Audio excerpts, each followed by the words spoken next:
to Let's Play with Honey in Minecraft. Thought I'd do something a little bit different today. I want to go ahead and start on my basement clearing out, and while I do that I want to talk to you about some of the new changes in 1.9. Now I've already told you about that tweet from Notch saying, hey, it's going to be out here pretty soon, and if we're not quite ready, we'll throw out a pre-release. That's exactly what they've done today. 1.9 pre-release. We're going to go over some points about it, the good, the bad, the ugly, and the downright weird. So, let's start with the good. Neither love. It's about time. I'm so happy to see the Neither get some love. Here we are, the end of September. It was put in as a Halloween patch last year. It's been a long time. It's very exciting to see those changes. The Neither love is fantastic. We've got fortresses, spanning bridges, dungeons, spawners, all sorts of new stuff going into the Neither. Suddenly it is alive. Suddenly there's interest and something to go for besides run in and get some glowstone. So that is very exciting. Of course, there's a couple of new mobs and there are some new bricks. Then the Neither brick that we can use, make into stairs, etc.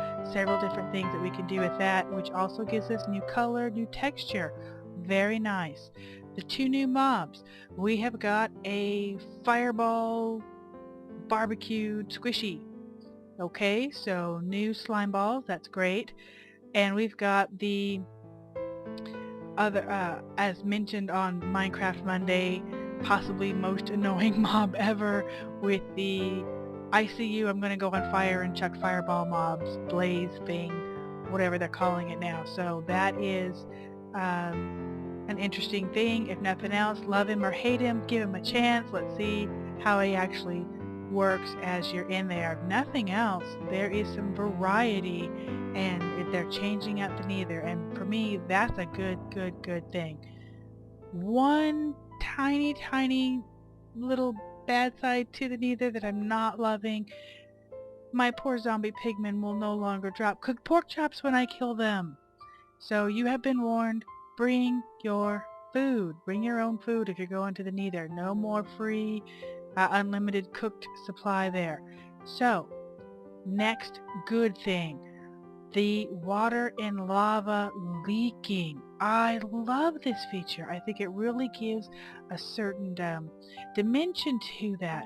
If you're down there and you are in your strip mine and you're chucking away and all of a sudden you see lava dripping down, I mean, you always know that there's a chance you're going to have just a flood of lava pain come down on you. But if you see that dripping, that would give you such a kind of a creepy sense, a warning, hey, back off, you know there's something up there. Also it's the same with water. I know some of you guys who've got your underwater houses or underwater creations might disagree, but I really think it's interesting to see the water kind of leak, the lava creep through the cracks. I personally really like that touch. Snow Golem, Snowman. How funny is he? He's so cute. He is so cute. It was hilarious to see an army of snow golem men raging snowballs at a mob. Just going to town, chucking the snow all over the mobs. Beautiful. I'm even okay with the pumpkin head. Either way, whether we get the snow head like we saw in Notch's pick, or we get a pumpkin head, it works for me. I think they're fantastic. Finally, in the definitely good category, red roses are back.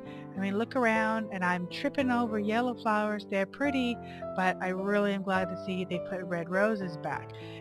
Not to mention the dye. Now let's move on to the bad. Crashing and lag. Frame rates. These are real issues. People have had their frame rates drop down to nothing. Some folks can't even load up the game. As soon as they try to do a new world, they have a never-ending crash. Lag. A lot of people who have fantastic machines and great hardware are still having serious issues with lag running the game. I mean, I watched Ko do his live stream today kind of covering the 1.9 pre-release, and You know, it made me want to cry. The poor guy was so frustrated and irritated and angry because he couldn't see anything, or it would take forever to load, to move, etc. And I understand completely, guys, it's an issue, and that is not a good thing. So we definitely have some stability issues with that. There are lighting issues. Some of the new textures that we've got on those new bricks, you're putting stairs together, etc., and they're just not lighting up. You've got black spots, etc. Wolves. Wolves are fine. You see them little white gray wolves that hop in water. They're surrounded with the black box.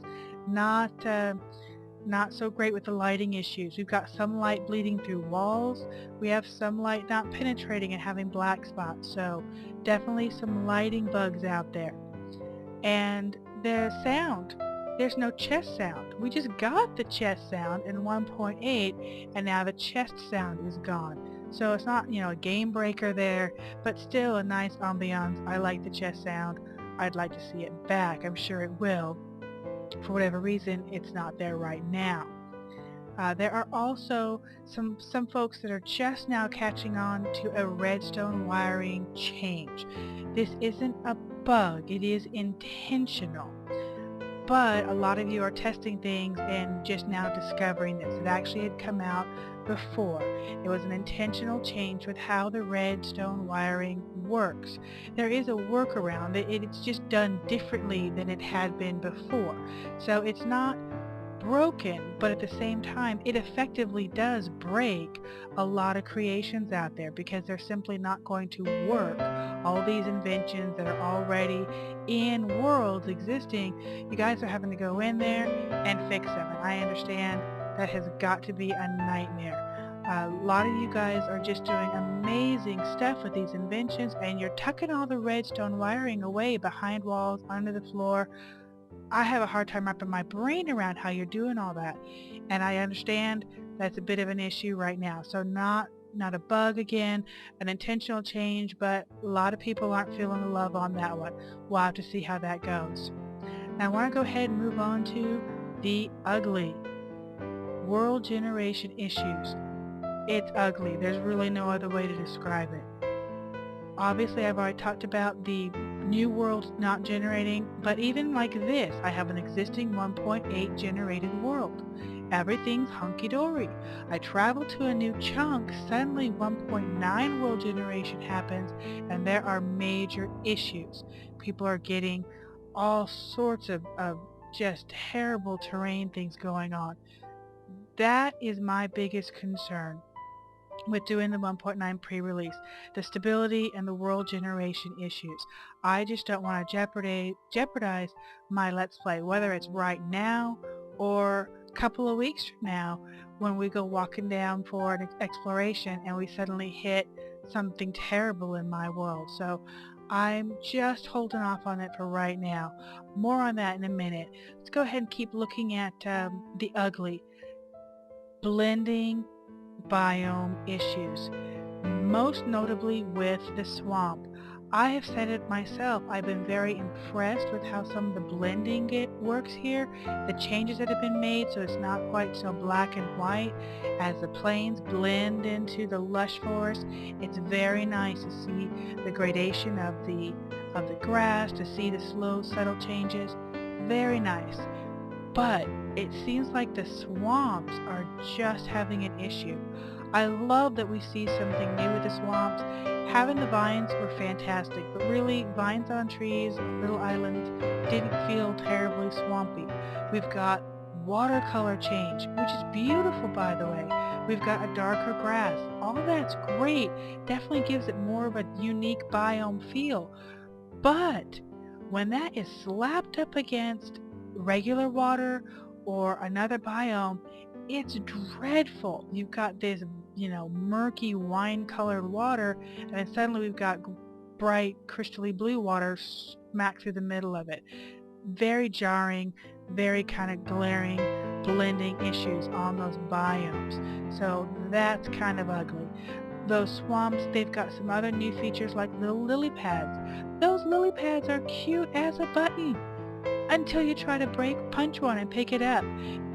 it becomes just an ugly gray lump, a mass. You can't do anything with it. Definitely the lily pads need to be worked with. If we can't place them, then at least break them, let them disappear like the leaves used to do. But if we can pick it up, it's just dreadful to pick up just this gray, unusable ugliness. Moving on to the weird and trippy. Mushroom Land. The first time I saw the giant mushrooms, I thought it was fantastic. It's totally Smurfy with me. You know, I couldn't help but think about watching those cartoons all those years ago and, you know, always wanted to be Smurfette. It was great. Live in the mushrooms and have a cute little red and white mushroom. Fantastic. But to have a whole biome as them, very, very trippy. To see them naturally occurring like that, it's hilarious. And of course, the mushrooms. I have to admit, guys, the first time I saw the picture of a mushroom, which would be a mushroom-eating cow that has now gone red and white spotted and has mushrooms growing off of his backside, I actually thought it was a joke. I'm checking my calendar. Is this April Fool's? No, it's too late for that. I thought it was a joke. I thought it was just something silly, but no, they're there. I think they're hilarious. They're out there, but definitely fall under the weird and trippy category. And now we've got to go into the NPCs. I hate that they're in the weird category, but the derpy NPCs belong in the weird category. I'm so excited to see NPCs. Jeb commented a long time ago that they've got to be done right or they're just going to feel weird. I kind of agree with him. They feel a little weird. I want to love them. I really do. I moved out of the NPC house just so they can be happy campers running around in their village. But right now, I'm just not feeling the love. They look bizarre. The noses are interesting. And they're just downright dumb. I mean, they're hopping and getting stuck in the well. You've got them falling down the one hole in the entire area. Very, very, very weird. There are some issues with the villages themselves too. We've still got some gigantic tower village houses because that sort of started on a hillside. We've got some floating village pieces. I saw a village that had like dirt growing out the side of a house. It was just very strange. So there are definitely still some issues with the NPC villages and the NPCs themselves. So that is in the weird and trippy category. Finally, I've got to talk about this one. Unlimited range. It doesn't matter if you got a sword, if you've got a block. Unlimited range. You can put your crosshairs on something. If you can see it across the map, you can hit it. But it's really overpowered. It's obviously a bug. You know, if you want that, if you don't want anything to come near you, click over to Peaceful and you'll never hear that sis boom behind you. As much as I hate to admit it, it wouldn't be the same game for me if there wasn't that chance of a zombie, of a creeper, of a skelly creeping up behind me and doing all those things that freak me out. I like them. So, we've had our Alice in Wonderland moment. We've gone down the rabbit hole. We've looked over the good, the bad, and the ugly. To sum it all up, personally, I'm choosing not to install it yet. I do have access to another computer that I can put it on and play around on it, check it out. I'm going to have some fun with it and look around, but at the same time, I really doubt I'm going to record anything. If I do, it would be separate, just sort of a bonus footage thing, not part of this series. At least until they get a little bit more stable, I'm going to hold off for now. I hope you guys have a great time in your Minecraft adventures. Until next time, bye.